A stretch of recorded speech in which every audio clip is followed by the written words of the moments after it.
Hola, hola, ¿cómo están? Bienvenidos al programa. Mi nombre es Ricardo Mortola Viteri. Esto es Análisis en tiempos de coronavirus. Gracias a todos, como siempre, por estar del otro lado en el dial 106.5 FM, Guayaquil, Guayas, Ecuador, y por supuesto en todas nuestras redes sociales, como ustedes ya saben. Este lunes 13 de junio, iniciamos un reestreno del programa. Empezaremos a las 6 de la tarde y terminamos a las 7 de la noche. Y qué gusto empezar este reestreno con una persona que ya está en el programa, que estimo mucho y me parece un entrevistado fantástico, que es el abogado Clemente Pérez. Abogado, muchas gracias por estar con nosotros. Bienvenido a nuestra casa. Ricardo, qué gusto nuevamente y gracias por ese antecedente. Inmerecido, pero te lo agradezco mucho. No, inmerecido no, abogado.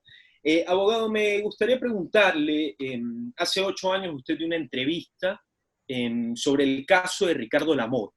Sí, Y claro. usted comentó en esa entrevista que medios de comunicación deberían presentarse en los juzgados para que los ecuatorianos vean qué clase de fiscales y qué clase de jueces tiene el país. ¿Qué clase de fiscales y qué clases de jueces tiene el país en este momento, abogado? Yo creo que muy deficientes, ¿no? Muy deficientes, y en primer lugar existe una prohibición legal para que la prensa ingrese a esos procesos. Esa prohibición legal también está en Estados Unidos, por si acaso, y en otros países anglosajones y con una justicia más desarrollada. ¿Cuál es la finalidad?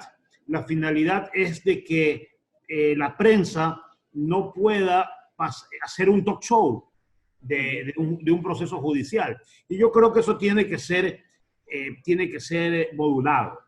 Yo creo que es necesario que la prensa entre y vea las defensas y participe no activamente, sino pasivamente desde un periodismo serio que permita detectar cuál es la falla del sistema judicial. Porque una vez que entre la prensa a los juzgados, que está prohibido por ley, yo creo que a los jueces les va a dar vergüenza y a los fiscales también. Y a los abogados defensores también. Entonces, la transparencia siempre es un principio que debe operar para todo. Así es, abogado, pero yo le pregunto, ni siquiera usted que dice que los periodistas podríamos entrar a juzgados y ahí podría haber más transparencia, pero es que ni siquiera en el periodismo hay transparencia por la ley de comunicación. Estamos atados de brazos y piernas y somos amenazados, somos amedrentados a pesar de que la gente no se dé cuenta. ¿Cómo solucionamos ahí, abogado? Lo que pasa es que ese es un problema ya neurálgico. Este gobierno no cumplió. Yo le apuesto que si este gobierno hubiera querido eliminar la ley de comunicación, la hubiera eliminado. Pero ¿qué fue lo que hizo este gobierno? Este gobierno dijo: yo no soy como Correa, pero mantengo las armas por si acaso. Lo cual es peor, o es una lectura muy negativa. Porque este gobierno tenía la mayoría en el Congreso para ese tema, sí. Para otras cosas no, nunca la ha tenido. Y sobre todo hubiera cumplido. Pero esto de manejar la doble moral es muy difícil. Y yo creo que tiene que venir un gobierno, Dios quiera que en las próximas elecciones se siente en Carondelet una gente decente, que definitivamente mande al tacho de basura esta ley. No por partes, sino toda.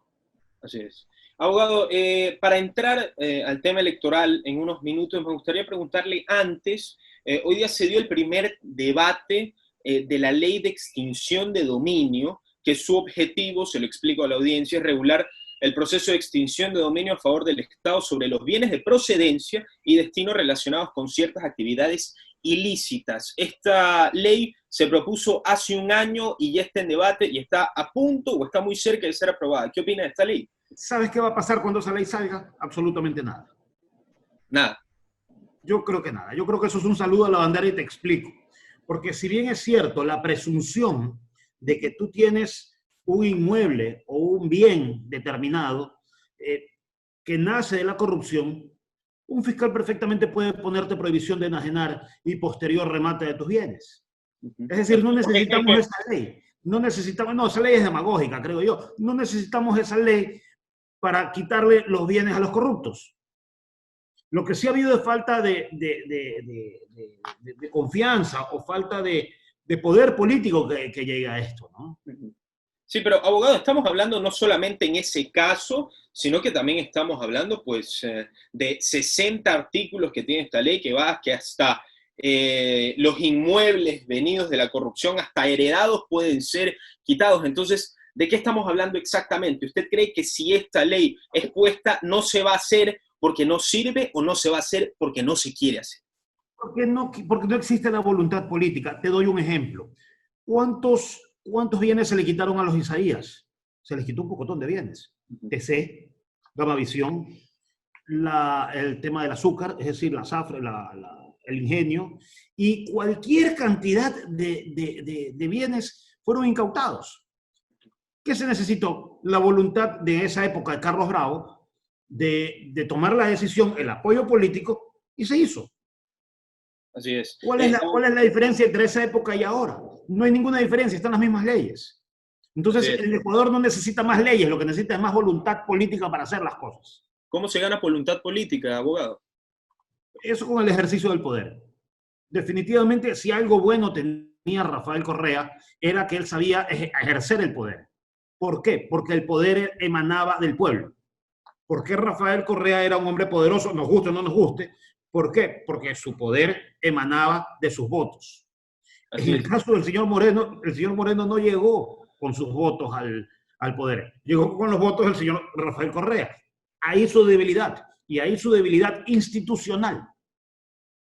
Abogado, le pregunto una cosa ahora que usted me está hablando del gobierno del presidente Lenín Moreno. Usted dijo de que ha intentado cambiar las cosas, pero ha mantenido las mismas armas. Me parece muy interesante, pero hay gente, y hablo por la gente, no por mí, que mantiene una ideología, o al menos me imagino que es gente opositora al gobierno de Rafael Correa, que dice, Lenín Moreno llegó y sacó el régimen de Rafael Correa y nos sentimos más liberados y prácticamente estamos exentos o estamos pues exonerados de lo que podría ser otro gobierno de Rafael Correa. ¿No le parece esa un razonamiento? Todos los que afirman eso es razonable, pero todas las personas que afirman eso seguramente no votaron por Lenín Correa, por Lenín Moreno. Votaron por Guillermo Lazo. Seguramente. ¿Ya? Pero ¿por qué Lenín Moreno es tan bueno? Porque traicionó a Correa. Aparte de la traición, ¿qué otro atractivo tiene? Porque si ya lo traicionaste, pues y ya estás en el poder, tienes que hacer cosas, ¿no? Y hacer que esto funcione. Aparte de la traición a Correa, ¿qué otro atractivo puede haber? Pues yo creo que ninguno. Entonces, déjame ser repetitivo. Ese comentario tú lo puedes ver siempre desde personas que no han sido correístas. Pero el correísmo ganó las elecciones y yo no soy correísta. La tesis anticorreísta se fue formulando o se fue desarrollando en este gobierno por necesidad. No porque el señor Moreno sea demócrata o porque no le guste la libertad de prensa o porque no haya estado de acuerdo. Él fue su vicepresidente. Que se pelearon los compadres, eso es otra cosa. Y que nos conviene a muchos ciudadanos, esa es otra, totalmente distinta. Pero eso no te hace bueno. Eso te hace un buen traidor. Así y es. En este caso, bien por nosotros, ¿no? Claro. Hablando de lo que ha hecho el presidente Lenín Moreno, que usted dijo que no ha habido nada más positivo, puedo estar equivocado, pero al menos desde mi perspectiva, yo que leo noticias todos los días para este programa, se están haciendo varios allanamientos y se está haciendo bastante en contra de la corrupción, al menos lo que dicen los periódicos o los grandes periódicos nacionales. Pero sí te das cuenta, Ricardo, sí. Perdón, pero sí te das cuenta que primero sale la prensa y después el gobierno o la fiscalía. Pero explíquese en ese punto. Primero revienta por Twitter los informes de Fernando Villavicencio, de Cristian Zurita y de otros tantos más. Y después aparece la justicia diciendo estamos actuando.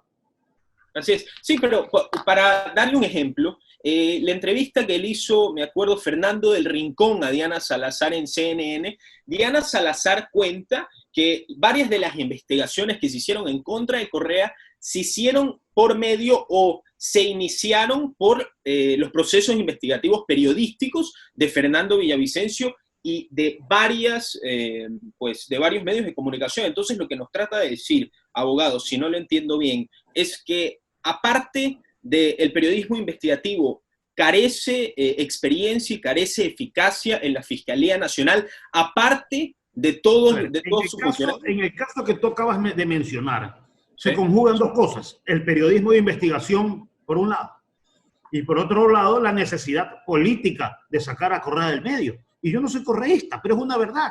Sí, abogado, pero te pregunto, ¿cuál es el problema de que, de que los fiscales utilicen el periodismo investigativo para... Ninguno, ninguno, pero sería maravilloso también que ellos primero, oye, yo he visto muchos casos, ¿y por qué te lo digo? Yo he visto muchos casos que los informes fiscales es una reproducción de lo que está escrito en el periodismo investigativo.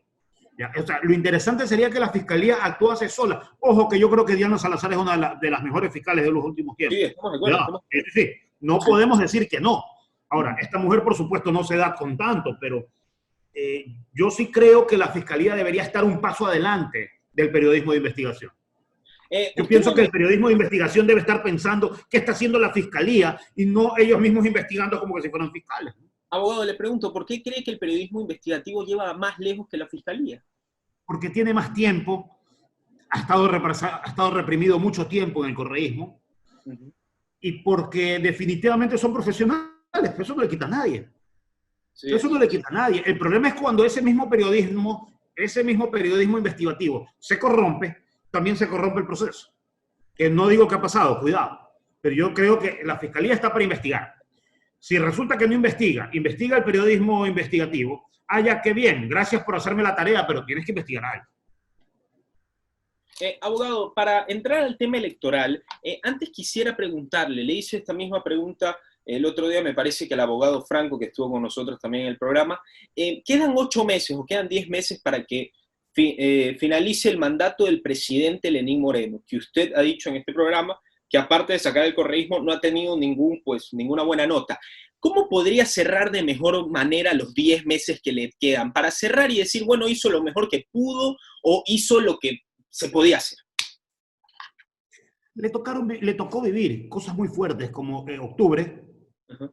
Lo de octubre fue una tragedia. Lo de octubre fue una tragedia. El octubre pasado fue una tragedia griega, lo que vivió el Ecuador. Yo creo que por su mal manejo político, porque al final tuvo que recular y ya después cuando Quito parecía Berlín en el 45, es decir, ya cuando Quito estaba destrozada, y le tocó lidiar el tema de la pandemia. Yo soy partidario de ser justos en la vida. Yo creo, por ejemplo, que la participación de Otto Sonnenholzer, nos guste o no nos guste, y a mí no me gusta tanto, ha sido una participación decente, nos deja un saldo positivo o un sabor en la boca de que tanto Otto Sonnenholzer como Pedro Pablo Duarte, que acaba de renunciar el día de hoy, son gente honesta, cuidado. Son gente honesta, ellos no han tocado un centavo del erario nacional. Ahora, si sirven, si funcionó, si son buenos, malos, eso es otra cosa. Pero yo creo que sí es un paso importante en la política ecuatoriana, por un relevo institucional, por un relevo generacional, por un relevo de lo que en realidad todos queremos, ¿no? Nos desembarcamos un poco de esos politicólogos viejos, de los que estábamos prácticamente muy complicados, y tenemos políticos jóvenes. A unos no les gusta que vaya a la presidencia. Yo pienso que es legítimo que ellos quieran aspirar a la presidencia.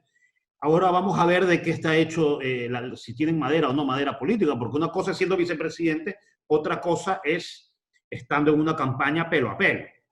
Así es. Lo escuché a Gustavo Noboa, al presidente Gustavo Noboa, decir pues que le parecía muy mal por varios motivos. Yo pienso que siempre puede ser peor. Es decir, no, que él debió haber sido vicepresidente hasta el final, que él no debió haber sido candidato, que él no debió haber usado el cargo para hacerse conocer. Sí, puede ser que él tenga razón, está bien. Pero, número uno, ha sido un hombre honesto. Número dos, yo creo que cumplió las expectativas, cumplió con todo, ¿no?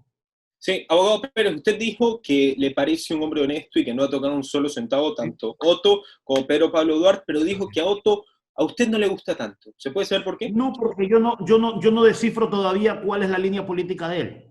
Eso de yo soy joven porque soy joven no me parece que es propio. ¿Ya? Entonces, No sé si él es de derecha, no sé si él es de izquierda, no sé si él está contra el libre mercado. Si estuvo ahí adentro, por ejemplo, ¿por qué no condicionó su presencia o condicionó todo con tal de que se tiren abajo la ley de comunicación, por ejemplo? Sí, pero son cosas en el camino que se van a ir sabiendo, ¿no? Claro, si no tiene una línea política, como usted me ha dicho, el abogado Alberto Franco lo vuelvo a mencionar, él dijo que no debería haber ningún partido, Otto no debería afiliarse a ningún partido, sino crear uno, pero no hay tiempo. Esa fue la recomendación, pero le pregunto si es que no se sabe aún cuál es la línea política del señor Sonnenholzner, ¿por qué tiene tanta aprobación según las estadísticas? Bueno, yo creo que no es aprobación popular. Yo creo que él cumple el primer requisito que debe tener todo político, que es ser conocido. Y él es un hombre conocido en todo el territorio nacional. Quizás también sea el ecuatoriano más conocido en el territorio internacional, no lo sé. Entonces, eso no es lo mismo que querer ser presidente o querer votar por él. ¿Y ¿Tú usted sabes cree cuánto tiempo le llevó a Guillermo Lasso ser conocido? Ese hombre tuvo que ser director de la Fundación Terminal Terrestre. Tuvo que hacer un libro, Cartas para sus hijos, que ni él lo ha leído. Tuvo que hacer los bancos del barrio. Tuvo que hacer un pocotón de cosas para darse a conocer. En un año, Otto Sonnenholzner lo hizo y lo hizo muy bien. Sí, usted mencionó que el expresidente, el presidente Gustavo Noboa, dijo que Otto no debió haber utilizado la vicepresidencia para hacerse conocer o para, como algunos dicen, como la gente dice, campaña política. ¿Cree que el señor Sonnenholzner, entre comillas, ojo, hizo campaña política en la vicepresidencia del país? Es un puesto político. Eso es un puesto, no es para dar misa, es un puesto político. Obviamente que se va a hacer política. ¿Qué quieren que vaya a rezar el rosario? Bueno, no, pero a ver, no estamos hablando a favor del gobierno actual, estamos hablando de un gobierno supuesto futuro, en este caso. Entonces, obviamente los políticos hacen política, pero si estamos hablando que un vicepresidente renuncia y luego se va a otro lado, tan normal no es. No, pero sí es legítimo. ¿Es legítimo, le parece? Sí, es legítimo. Abogado, no nos gusta, pero es legítimo, sí. Sí, abogado, nos quedan unos 10 minutitos. Me gustaría preguntarle también, aparte de la situación, justamente Guillermo Lasso le iba a preguntar. Guillermo Lasso, en su momento, en las campañas del año 2017, tuvo, según él, ganó las elecciones, se las amañaron, nunca lo pudo probar, pero parece que hoy en día, 4 años después, y sin que Guillermo Lasso haya hecho algo tan contundente como para que la gente lo ame o lo odie más, ha perdido aprobación, ha perdido porcentaje. ¿Por qué? Bueno, yo creo, ahí hay varios temas. Ahí hay un tema generacional, número uno. Número dos, yo creo también que el tema de Guillermo Lasso, a ver, tantos años queriendo ser presidente sin explicarse por qué. Entonces, número tres, su personalidad no lo ayuda, porque no es un tipo que está acostumbrado a hablar estupideces, ¿no? Entonces, si tú ves, claro, o sea, tú esa misma personalidad se la pones a otro, sale gritando viva la patria y todo el mundo dice que va. ¿Ya? Guillermo Lasso es un hombre serio. Sí. Guillermo Lasso es un hombre absolutamente decente. Nos puede gustar o no gustar, eso es otra cosa. Yo creo que sí, Guillermo Lasso ha estado bajando porque, oye, mantenerte arriba de las encuestas durante 10 años es muy duro. O sea, después de lo que pasó en las elecciones pasadas, que se le robaron el poder o que él no pudo defender lo que estaba en las urnas y seguir manteniendo esa aspiración y ese anhelo, eso, ¿sabes qué? Yo creo que ahí él tiene un problema de fondo que es lo que, si tú me preguntas a mí, ¿por qué no votas por Lasso? Yo te digo porque no me parece orgánico. Yo considero que es una estructura empresarial para que Guillermo Lasso llegue al poder. ¿Qué pasa el día en que Guillermo Lasso llega al poder? O el día en que se muera, Dios no lo permita, por supuesto, lo digo en sentido figurado, se desaparece Creo. ¿Qué pasa el día en que mueran Jaime Nebot? O qué pasó cuando murió Febres Cordero? El Partido Social Cristiano siguió. ¿Por qué? Porque el Partido Social Cristiano, la izquierda democrática, Pachacutic, y puedo seguir nombrándote varios ejemplos, son partidos que tenían una línea de pensamiento definida, que llegaba el líder y el líder se montaba sobre esa estructura. Claro.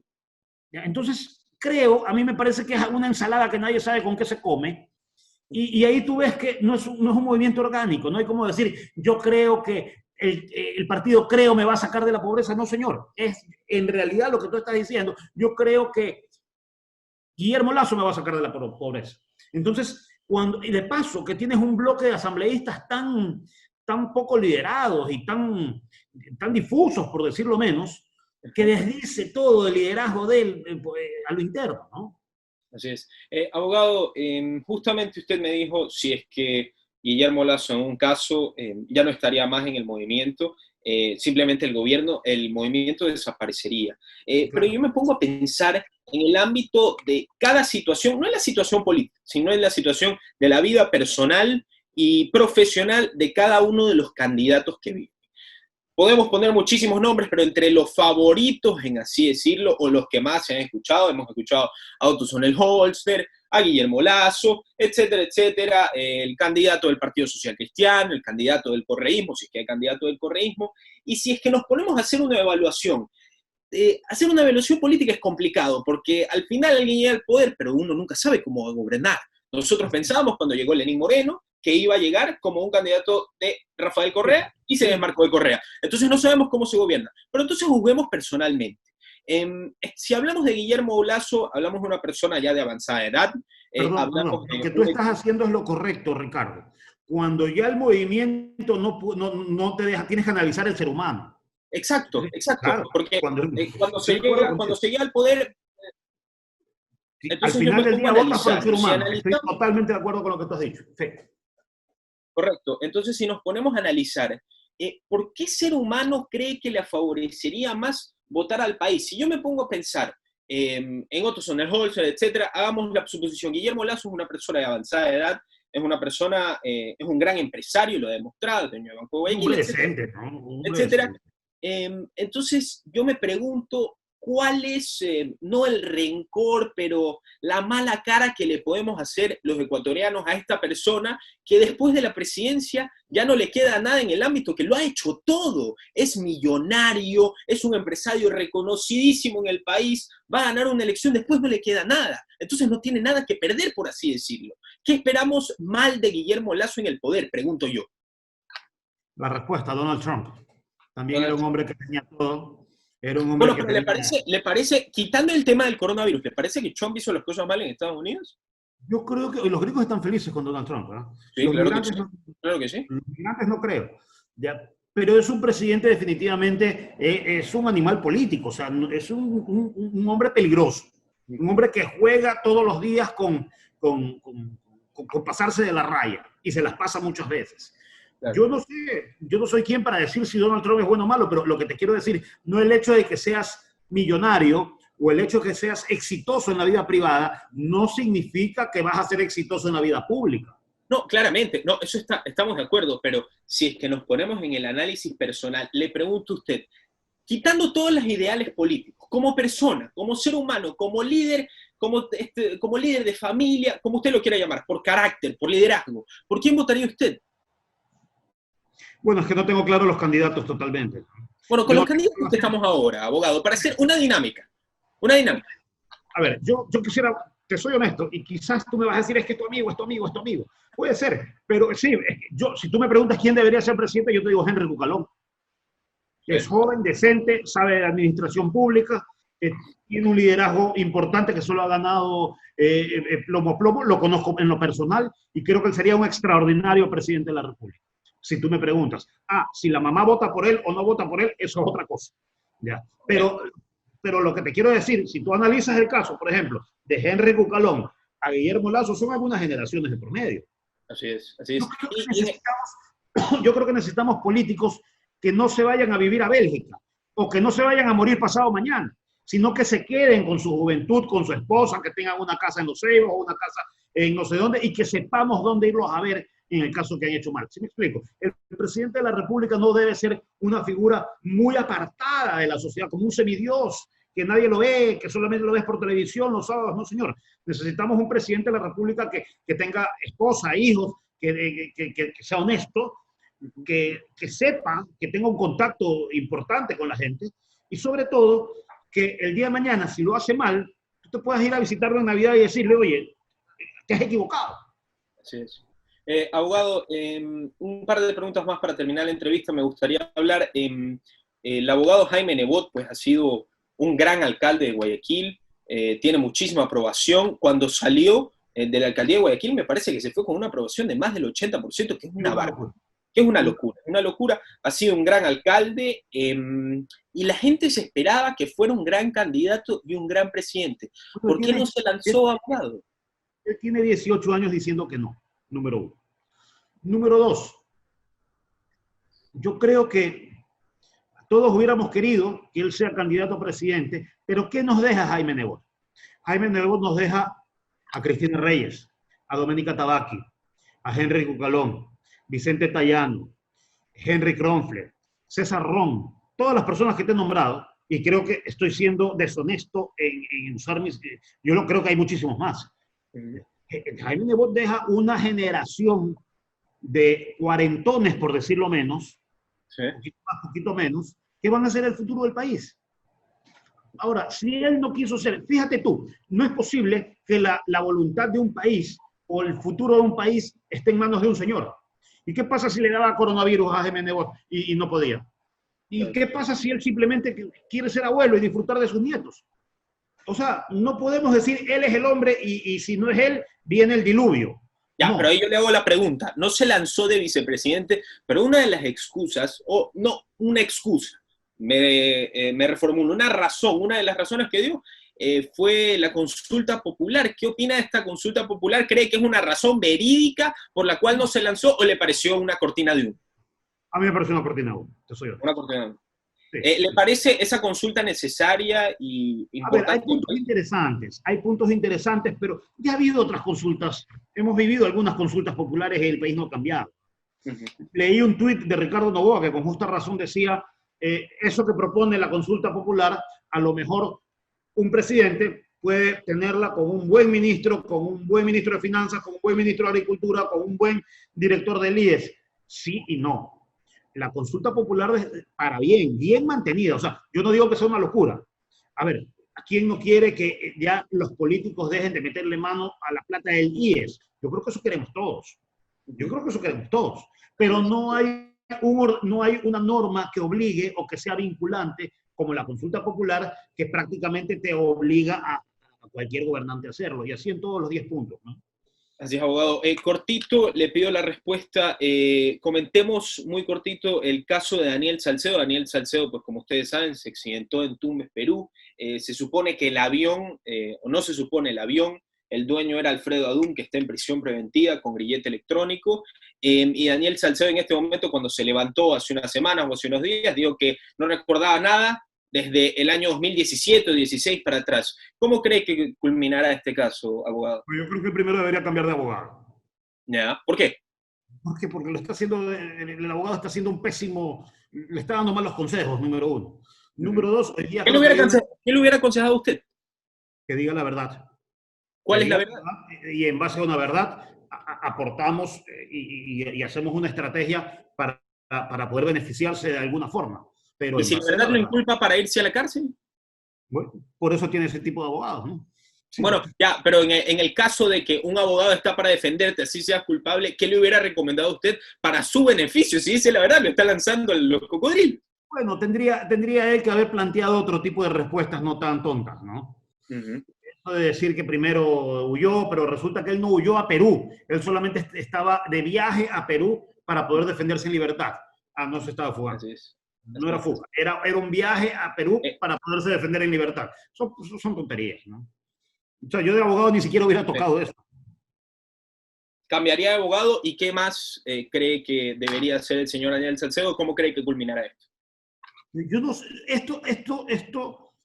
sabemos ya cómo comenzó. No sabemos cómo va a terminar, pero yo creo que va a terminar peor de lo que ya está. Peor de lo que ya está. Por supuesto. No pinta bien este tema. Todavía faltan muchos nombres, faltan muchas cosas. El delito es asqueroso, definitivamente. Es un delito voraz. Yo creo que para ellos el tema está... Ahora, qué bien, eso es un ejemplo. Qué bien que la fiscalía esté encima de esto, ¿no? Claro. La pregunta es, ¿y si no se caía la avioneta, la fiscalía estuviera encima? Esa es la pregunta del millón, abogado. La pregunta del millón, eso es así comenzamos esta entrevista. Así es. Abogado, muchísimas gracias por estar con nosotros, ha sido un placer. Cuídese mucho y nos vemos pronto. Muchos saludos y te deseo lo mejor. Igualmente, abogado. Cuídese. Chao, chao. Aplaudir también. Un abrazo.